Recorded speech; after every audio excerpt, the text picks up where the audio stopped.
The curse of knowledge is that sometimes we just assume that the person we're speaking with has the same information and knowledge that we have, so we assume that it should be very easy for them to understand what we're trying to say. Throughout our lives, we often know that this is not the case. When I heard this talked about, the example the author gave was that if you're tapping out a song, a rhythm, something like this, and someone's trying to guess what song you're trying to tap out, to you, the person tapping the song, the answer is obvious. Your tapping sounds exactly like the song you hear in your head. The problem is the person listening to your tapping has no clue what song you're doing because they don't have the same knowledge you have that you have in your head.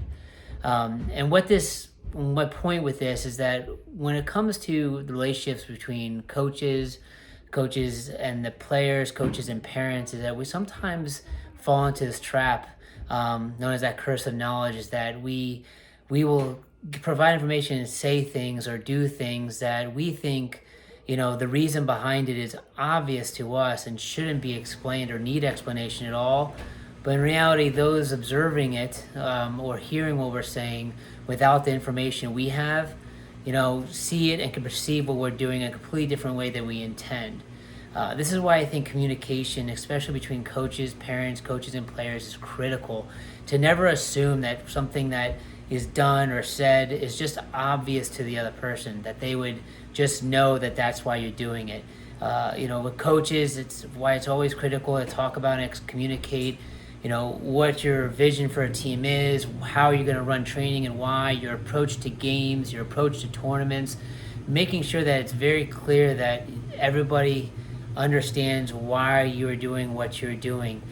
Sometimes we just assume, that, it makes sense to everyone else, or we just expect that they just trust, hey, we're a professional and they're just going to take everything at face value. And we know that's not the case either. So this curse of knowledge is very important for us to be aware of, that we just don't assume that the other person has the background, the information that we have that makes what we're telling them or our actions make complete sense to them.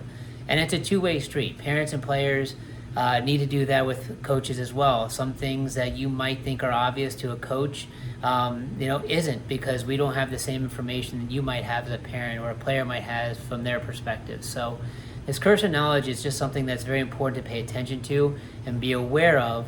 It's very hard not to fall into that trap. But if you're caught, you think about it and you're aware of it, you'd be a little more deliberate in how you communicate and what information you provide others to help them understand what you are doing and why you're doing it and the point you're trying to get across. Throughout the course of a season, I think this is key for a team, a coach, players, parents to have a very successful year over the course of a season.